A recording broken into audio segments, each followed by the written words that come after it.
এই জিরির স্টেজে বসার খোদার কসম আমার ভেতরে যোগ্যতা নাই। তবে জিরির হযরত দোয়া করেছিলেন আর বলছিলেন, বাবা যতদিন বেঁচে থাকো জিরি মাদ্রাসায় আসবা, দোয়ার জন্য আসি, আপনাদের কাছে দোয়া চাই। আমি তো অনেক বয়ানে বলি, এই বাংলাদেশে এমনও ছাত্র আমার জানা মতে আছে, যেই ছাত্র ঘুমের ঘরে আমার রসুলের সাথে মোলাকাত করে। আমি ওই বিশ্বাস কইরাই আমি ছাত্র ভাইদের দোয়া চাই। আপনাদের দোয়া আমার বড় সফলতার পুঁজি। আল্লাহর কাছে একটু নিজেরে পেশ করে, বয়স কত হয়ে গেল, কত ছাত্র জনতার আন্দোলনে কত ছাত্র মরে গেল, করোনায় কত প্রাণ চলে গেল। একদিন তো আপনি আমিও চলে যাব, কিন্তু এলেম দিয়া কি অর্জন করলাম?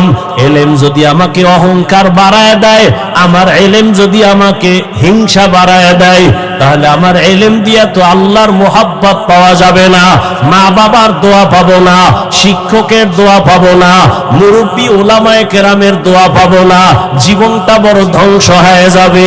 অতএব এখনো সময় আছে, তওবা করো। আবু বকর যদি নামাজে দাঁড়াইয়া জাহান্নামের ভয়ে কান্না করেন, ওমরে ফারুক যদি এত বড় ব্যক্তি হয়ে কান্না করেন, সাহাবায়ে কেরামরা কান্না করেন, আউলিয়ায়ে কেরামরা কান্না করেছেন, তাহলে আমাদের তো সারা জিন্দেগি কান্না করা উচিত। অথচ মোনাজাত দেই কিন্তু চোখে পানি আসে না। কান্না না আসা মনে করিয়েন না রহমত, বরং আল্লাহ আপনার আমার গুনার কারণে বেজার, গুনার কারণে আমার আপনার অন্তর শক্ত হয়ে গেছে, এই জন্য চোখে পানি আসে না। অথচ আল্লাহর আযাবের ভয়ে, জাহান্নামের ভয়ে আল্লাহর জমিনে পাথর পর্যন্ত কান্দে। সুম্মা কাসাত কুলুবুকুম মিন বাদি যালিকা ফাহিয়া কাল হিজারা আও আশাদ্দু কাসওয়া ওয়া ইন্না মিনাল হিজারাতি লামা ইয়াতাফাজ্জারু মিনহুল আনহার ওয়া ইন্না মিনহা লামা ইয়াশাক্কাকু ফায়াখরুজু মিনহুল মা ওয়া ইন্না মিনহা লামা ইয়াহবিতু মিন খাশিয়াতিল্লাহ। এই আয়াতের ব্যাখ্যা কইরা দেখেন, আল্লাহর জাহান্নামের ভয়ে পাথর কাঁদতেছে, পাথর কাঁপতেছে। মানুষ আমরা এত কেন খারাপ? আমাদের চোখে কেন পানি নাই? দুনিয়াতে যত মানুষ আল্লাহকে ভয় করবে, গুনাহকে ভয় করবে, এর মধ্যে যারা ইলমওয়ালা তারা আরো বেশি ভয় করবে। ইন্নামা ইয়াখশাল্লাহা মিন ইবাদিহিল উলামা, উলামা যারা তারা ইলম দিয়ে আমার মাওলারে চিনবে আর বেশি ভয় করবে। অথচ আমাদের চোখে পানি নাই, আমাদের মোনাজাতে কান্না নাই, ভোর রাতে কান্নার আওয়াজ নাই। আল্লাহ আমাদের কাছে চাইতেছেন চোখের পানি। প্রত্যেক রাতে আল্লাহ আসেন আমাদের ডাকার জন্য। ও যুবক ও ছাত্র বাবারা, এখনো সময় আছে, তওবা করো।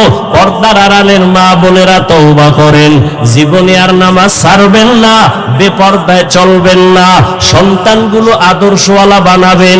ডাক্তার বানাইলো বেয়াদব যেন না হয়, ইঞ্জিনিয়ার হলেও যেন বেয়াদব না হয়, সন্তানের ব্যবহারে যেন মা বাবা কষ্ট না পায়, সন্তানের ব্যবহারে যেন আলেমরা কষ্ট না পায়, সন্তানের আচরণে শিক্ষক মুরব্বীরা যেন কষ্ট না পায়, বরং কষ্ট না পায় যেন দোয়া করতে থাকে আদবের কারণে।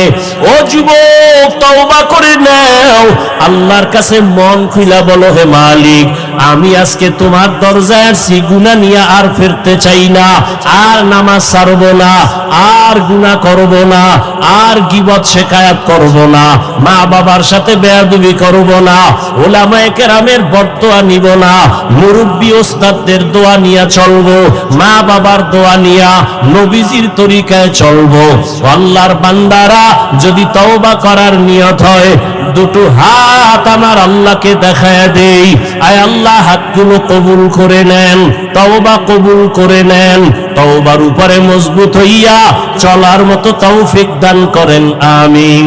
আলহামদুলিল্লাহি রাব্বিল আলামিন, والصلاة والسلام على سيد الأنبياء والمرسلين وعلى آله وأصحابه أجمعين يا أرحم الراحمين يا أرحم الراحمين يا আরহামার রাহিমিন রব্বির হামহুমা কামা রব্বায়ানি সগীরা আল্লাহুম্মা ইন্নাকা আফুউন কারীম তুহিব্বুল আফওয়া ফা'ফু আন্না আল্লাহ